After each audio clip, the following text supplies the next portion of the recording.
Tommy Lee Jones avoided dealing with the trauma of his youth for the rest of his life. His dad had the upper hand. His wedlock was short-lived. He isolated himself and drank excessively. Now that I'm over 80 years old, everything is crumbling. During a recent film premiere, he completely forgot that he had worked with his co-star. His friend said he appeared ill and bewildered. He secluded out on his ranch and quit creating movies. The mask is coming off after decades of pretending to be tough and quiet. At long last, the truth about his tragic last years has out.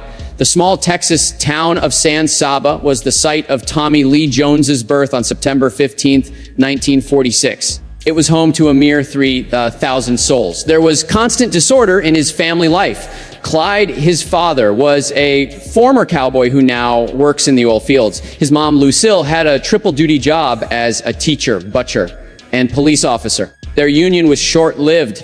They tied the knot twice before calling it quits. There was constant rumor mongering about them around town. As a child, Tommy witnessed his parents bicker, separate, and then reunite multiple times. Whenever they divorced, the family relocated. Their stays were always transient. The instability was exacerbated by Clyde's employment in the oil industry. Tommy was reserved and serious during his formative years. He held his feelings, and even when he was a little boy. The reality, however, was far worse than what the outside world perceived. His dad might be rather aggressive. Even though Tommy was still a little boy, Clyde would return from 12-hour hours in the heat, exhausted and inebriated. Tommy would trigger Clyde's explosive reaction with the slightest error, such as tracking dirt inside their trailer. Hardly would he lose to him. In the early 1950s, when Clyde was unemployed for 6 months due to a decline in oil prices, the beatings intensified. Late one night, residents of a Midland trailer park heard screaming and the crash of furniture. Tommy said in retrospect that he was physically abused frequently as a child. For his own survival, he had to master the art of reading his father's emotions. From his early days, when displaying fear may have disastrous consequences, he inherited the expressionless stillness that would later make him renowned in Hollywood. Something happened on a morning in 1954 that altered the course of events. A gas pocket burst while Clyde was working on the drill site.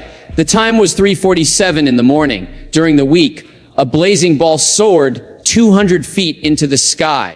The loss of life was 2 mortalities. Within 50 yards, the equipment melted. More than 30% of Clyde's body was scorched. He was hospitalized for 3 months. To help support his family, 8-year-old Tommy took on odd tasks. That day, 5 males were transported to the hospital. In just 2 days, 2 of them passed away. In his slumber, Tommy beheld his father's cries. What he learned then was that all it takes is one bomb to shatter a family's world. There was no way it escaped his memory. Tommy never stayed enrolled in a single school for very long due to his parents' troubled marriage and Clyde's inconsistent employment. He had visited 7 different schools in the Lone Star State by the time he was 12 years old. From Midland to Sabinal and Roton, he had to begin the process all over again. His proficiency level declined from A to C. In Midland, at Robert E. Lee High School, he was looked down upon by children from wealthy backgrounds. Despite his lack of resources, he stood tall. The 6'1" and 200 lb man fought back with his size. He enrolled in the football team and performed as if he were on a mission. His blows were too forceful. He was suspended on occasion. However, he was unstoppable on the field. His father landed a high-paying job in Libya when he was 13 years old. Tommy, however, remained in Texas. He was a scholarship recipient at Dallas's prestigious St. Mark's School.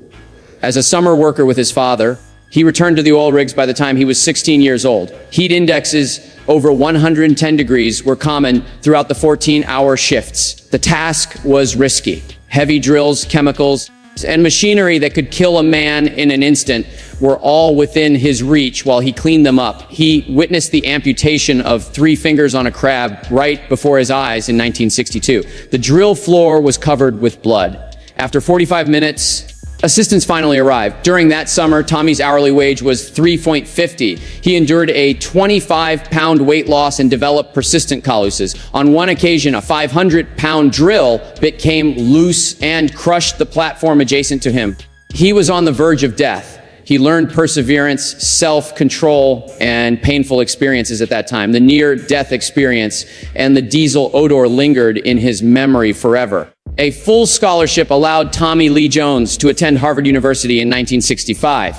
His initial lodging was in B12 of Mer Hall. The future vice president, Al Gore, lived across the hall. Over the course of 4 years, they lived together as housemates.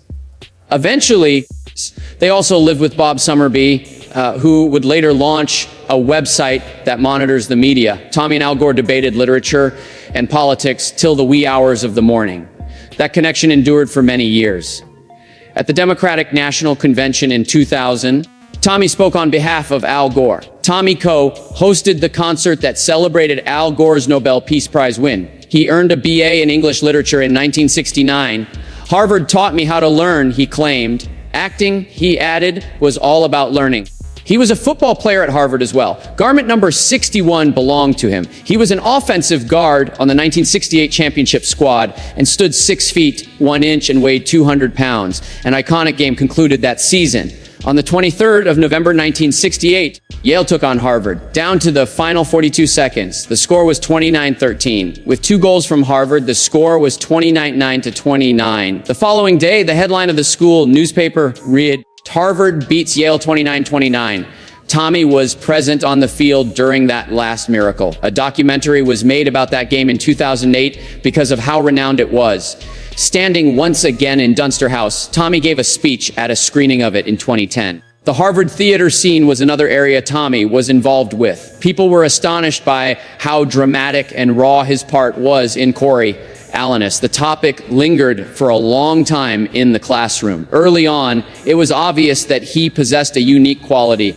He began a connection that would endure decades with John Lithgow, whom he co-starred with in 1967's The Ladies Not for Burning. College, he remarked upon his 2012 Harvard Arts Medal victory, was the most creative thing that had ever occurred to him. Moving to New York, he graduated. Harold Pinter's A Patriot for Me was his professional acting debut. This occurred in 1969. His subsequent film credits include Fortune, Men's Eyes, Blue Boys 4 on a Garden, and Ulysses in Nighttown. From 1971 to 1975, he played Dr. Mark Tolan on the daytime drama One Life to Live, which allowed him to pay the bills. Love Story, released in 1970, was his debut film role. Even though his role was little, it garnered him some attention. The film's protagonist was inspired in part on Tommy and Al Gore, who had influenced author Eric Siegel while he was a Harvard student. The picture received 7 Academy Award nominations and grossed over $130 million. A year following Hughes's death in 1977, Jones starred in a 2-part television movie titled The Amazing Howard Hughes. From young genius through broken recluse, he portrayed Hughes. Many felt it was the film's most faithful adaptation to the source material. Jones perfectly portrayed the voice, down to the inflections. He played a reserved, injured Vietnam veteran in Rolling Thunder that very year. His reviewers gushed over him. He played the role of a detective in 1978's Eyes of Laura Mars, in which he pursued a serial murderer through a subculture of graphic fashion photography. The film became a cult favorite and earned $20 million. Along with leading the Betsy that year, he portrayed a racing car driver who, in the midst of an energy crisis, was developing a new vehicle. Tommy, though, never really left Texas. His 55-acre San Sabapolo ranch included an arena, an exercise track, 48 stalls for the horses. He financially and logistically supported the Harvard Polo Squad for more than 15 years. Boot camp was the name given to the training that took place at his property. Additionally, in 2013, he fetched $26.75 million for a Florida polo estate that he had purchased on 50 acres. Vanity was of no concern to him, because that's what cowboys did. He played polo on rocky ground when it was dry. That was his character. It all started in 1980 with Tommy Lee Jones's portrayal of Doolittle Lynn in Coal Miner's Daughter. Despite having a production budget of about $15 million, the biopic about country music legend Loretta Lynn generated nearly $67 million worldwide. Although Jones was nominated for his first Golden Globe, SpaceX took home the award for Best Actress. The authenticity of the plot was enhanced by the fact that the entire film was shot in Tennessee and Kentucky. Some viewers were left wondering if the intensity level increased off camera as well due to the aggressive bar scenes.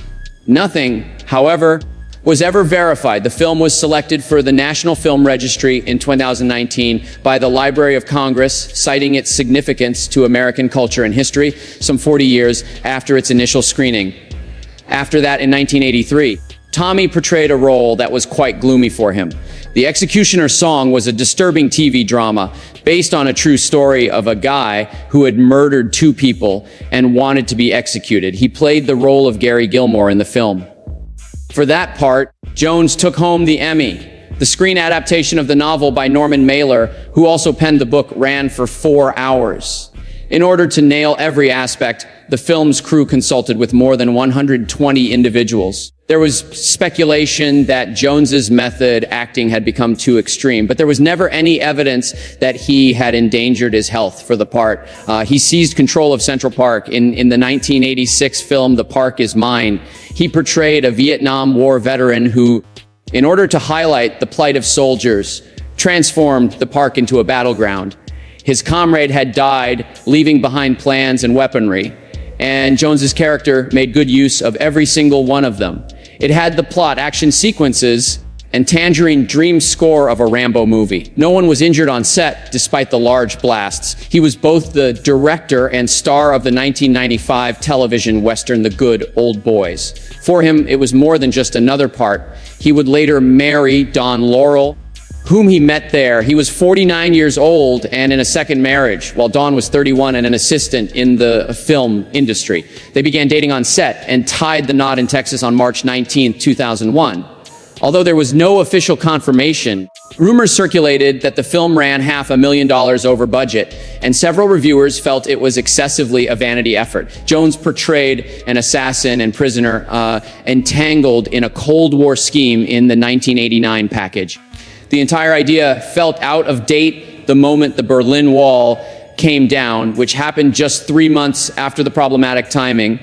He filmed scenes in dangerous environments with Gene Hackman. Although others reported that it was cold and difficult, no official reports of injuries or language instruction that put him to the test were found.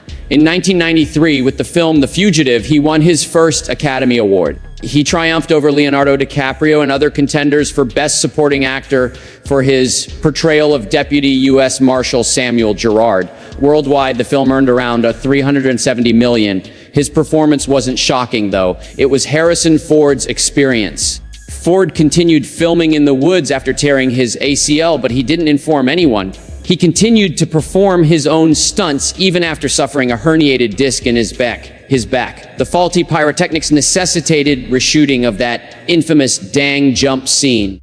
All the while, Ford was in excruciating discomfort. Jones unleashed his wild side in 1994's Natural Born Killers. His portrayal of the lunatic prison warden was so extreme that Oliver Stone fought the MPA to save the film from receiving an NC-17 classification. The performance was characterized by unplanned outbursts, which infuriated the studio executives. In order to get an R rating on August 26, 1994, Stone had to delete scene after scene. It went on to be deemed one of the most divisive films of all time as accusations surfaced that it had inspired actual acts of violence. The following year, in 1995, Batman Forever was released. Things turned ugly under all that showy, hypocritical makeup. At a restaurant, Jim Carrey approached Jones, and Jones told him directly, "I hate you. I cannot sanction your buffoonery." Jones was not interested in working with Carrey, who had recently become the comedy king in Hollywood. Despite their strained relationship on set, Joel Schumacher was able to retain the peace. According to Carrey, the interaction had an oddly intimate and authentic quality. Jones returned to action and comedy in 1997's Men in Black, which was chaotic but successful. He had a knack for accidentally hurting camera assistants and ruining props. According to director Barry Sonnenfeld, they had to remove the neuralizer from his hand before the final shot. Without realizing it, he ruined takes by making odd sound effects while feigning to fire. And in one scene set 15 feet above the ground, Will Smith let out a fart so loud that Jones nearly blacked out. Regardless, the film was a huge success, grossing roughly $590 million and launching an entire series. Jones was adamant about performing every stunt in a frigid river on his own in the 1999 game show Double Jeopardy. He was 56 years old when he turned down the part since he had trained with the FBI for it and didn't want to double. He came perilously close to drowning in one scene where he became submerged. They had to get him out of there. It was a razor-thin $177 million for the film. Along as directing Melchiotes Estrada, Jones performed the 3 funerals for the character in 2005. The tragic real-life murder of a teenager close to the border served as the inspiration for this somber drama. Jones diligently studied Spanish for 2 years and collaborated closely with Guillermo Arriaga, who won Best Screenplay at Cannes to prepare for the project. Best Actor went to Jones as well. Jones prioritized art over financial success, as evidenced by the film's under $10 million gross. Jones portrayed Sheriff Ed Tom Bell in the 2007 film New Country for Old Men. Best Picture was one of 4 Oscars bestowed upon the film, which earned $171 million worldwide. The film's emotional core and dramatic weight came from Jones, particularly in his last speech about being overwhelmed by evil. The Coen brothers cast him in the part specifically because they knew he could convey more through his quiet than most actors could. He had already landed the role of an executive in the 2008 financial crisis drama The Company Men by 2010. After starting the company from scratch, Jones's character now had to see the layoff of devoted staff. His moving performances were a reflection of the times and the struggles that actual people were facing. Filming took place amid actual economic instability, and the film's budget was $15 million. Because the actual Thaddeus Stevens suffered from alopecia, Jones performed the role in 2012's Lincoln while donning a large synthetic black wig. Even Spielberg turned down Jones's request to get rid of his beard. Jones spent months researching Stevens' biography and gave passionate lectures. Several of the film's most moving scenes included him speaking out against slavery. He returned to directing and acting in 2014 with The Homesman. He co-starred with Hilary Swank as a man who ferried women with mental illness over perilous frontier territory. The film depicted the harsh realities of pioneer life and dealt with taboo topics like mental illness in an unconventional manner for Westerns. Filmed in tough New Mexico conditions with actual horses and fierce gusts, it had a budget of $16 million. Jones portrayed Dewey, the head of the CIA who had ordered the murder of Bourne's father in the 2016 film Jason Bourne. Despite many claiming Jones looked wary, the film made $415 million. Many people thought he didn't want to be a part of the script's revisions. The Grand Canyon, one reviewer said in jest, in the film Shock and Awe, which took place a year after, he portrayed a real journalist who questioned the U.S. government's assertions prior to the Iraq War. The video demonstrated how these reporters were unique in getting the story accurately. Jones portrayed Joe Galloway, and the film's accuracy was ensured with the cooperation of the actual journalists. They were even present when filming was underway. Jones portrayed Brad Pitt's father, an astronaut who went lost near Neptune in the 2019 film Ad Astra. The film made an effort for realism by employing practical effects and zero-gravity training. Jones preferred to remain in the background as Pitt endured nauseating training. Best Sound Mixing was one of the film's nominations, and it earned a $135 million. His role in Wander, set in 2020, was that of a neurotic investigator and conspiracy theorist on a podcast. Some topics discussed in the film included MKUltra, chip implantation, and border surveillance. Despite the low rating 4.9 out of 10 dev from more than 10,000 users on IMDb, Jones gave his scenes his all. At the premiere of Finest Kind in 2023, an unusual event occurred. Did we have any scenes together? Jones asked Jenna Ortega, who he was standing next to. Ortega had to gently remind him that they had. People began to speculate that the 77-year-old actor might be experiencing memory problems after the clip went viral. Just 2 days before the film's premiere, there was a silent, awkward moment. Even though Tommy Lee Jones was never one to seek attention, rumors began to circulate about him as time went on. Some were factual, some were half-truths passed down through generations, and some were absolutely impossible to verify. Despite widespread speculation to the contrary, there is no concrete evidence that he declined roles in Pulp Fiction or The Shawshank Redemption. Tim Robbins was cast instead of Shawshank when Tom Hanks declined the role due to his commitments with Forrest Gump. Pulp Fiction and other films had actors who departed from their roles, such as Lawrence Fishburne and Michael Madsen. Regardless of what you read online, Tommy Lee Jones was never formally associated with either picture.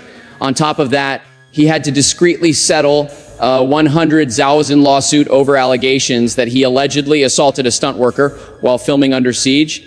Yet again, there are no concrete records that attest to that fact. In 1992, Under Siege was released. It catapulted Steven Seagal to superstardom. There was Tommy Lee Jones as well.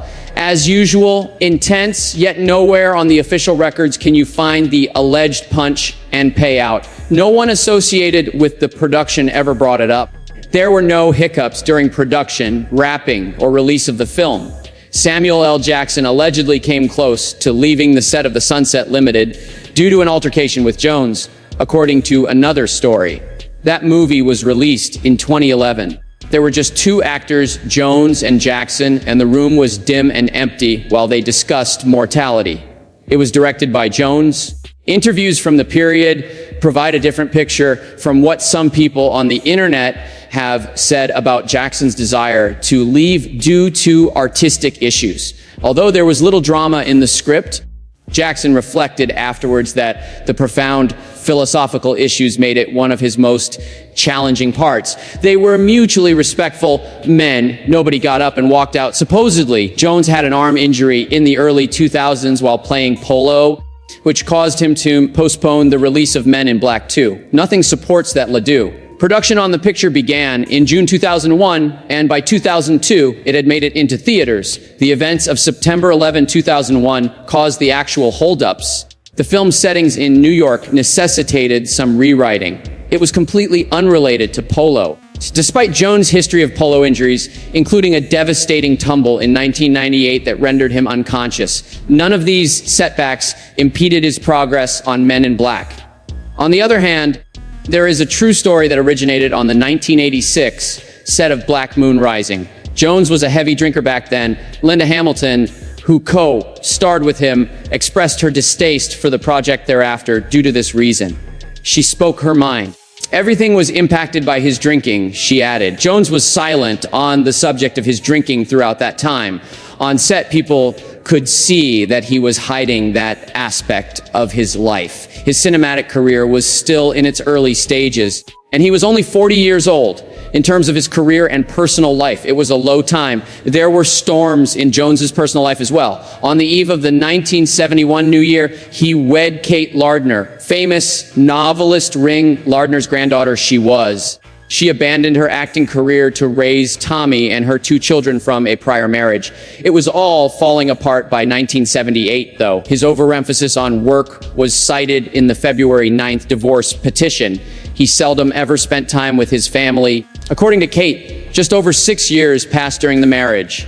Kate began reestablishing her career after the breakup and is now working as a sound editor for movies. In 1981, he wed Kimberly Coughley, a photographer he had met on the set of Back Roads. 2 kids were born to them. Both Austin and Victoria were born in the year 1992. However, speculation began when 1993's The Fugitive was filming. Some whispered that an affair was going to begin. When tabloids said he was seeing Jessica Lange during Blue Sky the next year, things escalated rapidly. In 1996, Kimberly initiated the divorce process. She received permanent support, a sizable financial compensation, and complete custody of the children from the court. People were taken aback by Jones's intense emotional display during the custody negotiations. Keeping in touch with his children was important to him. Nearly 15 years passed during the marriage.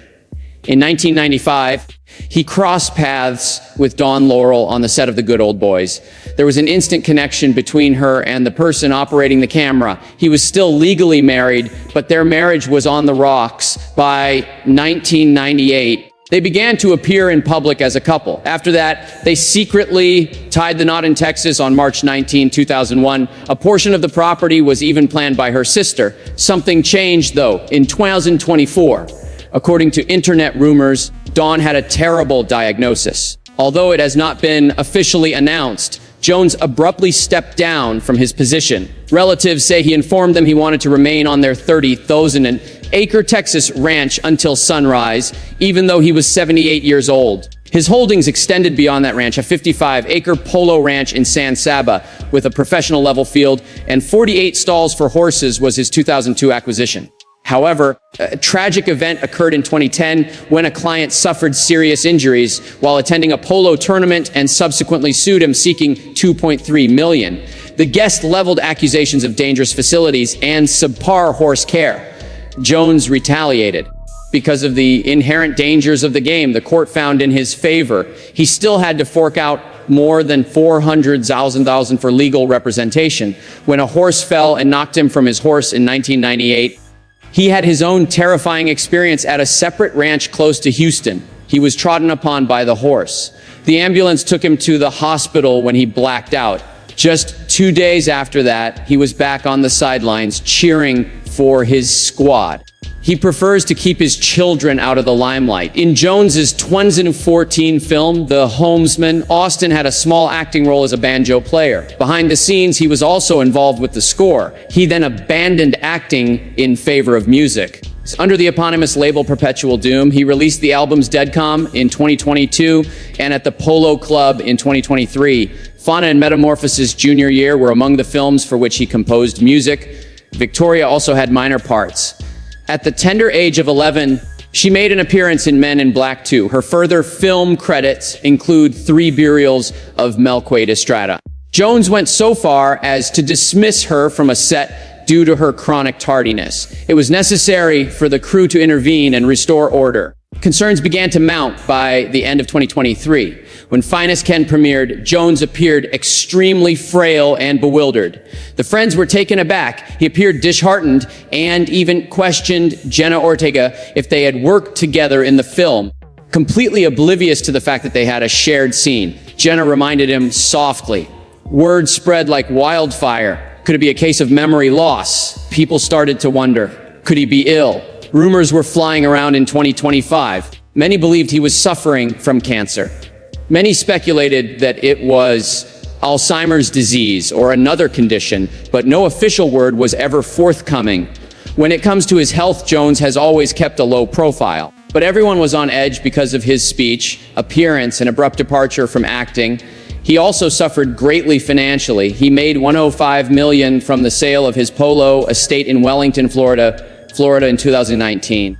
It was previously advertised for $26.75 million in 2013, so that's a lot. It's a loss of $15.8 million. Over time, he acquired portions of the land, 2.95% of GDP in 2002, 1.2% in 2003, and an additional 5.5% in 2012. The place was complete. There were 2 polo fields, a staff home, and dozens of stalls, but nobody wanted to buy it. The enormous 3,000-acre ranch in Texas was still in his possession, along with its 150-year-old mansion, 50 horses, an extensive cattle ranch. Jones is still projected to have a net worth of $100 million in 2025, despite everything that has happened. It was his due for roles in such films as No Country for Old Men, Men in Black, and The Fugitive. He wrote, directed, and produced as well. After a career spanning 7 decades and more than 70 films, he was honored with the Dinastia Lifetime Achievement Award at the San Sebastian Film Festival in 2012. During his peak physical and mental health, he received the honor. Far from Hollywood, he now maintains a low profile on his property, where he is revered, feared, and shrouded in mystery.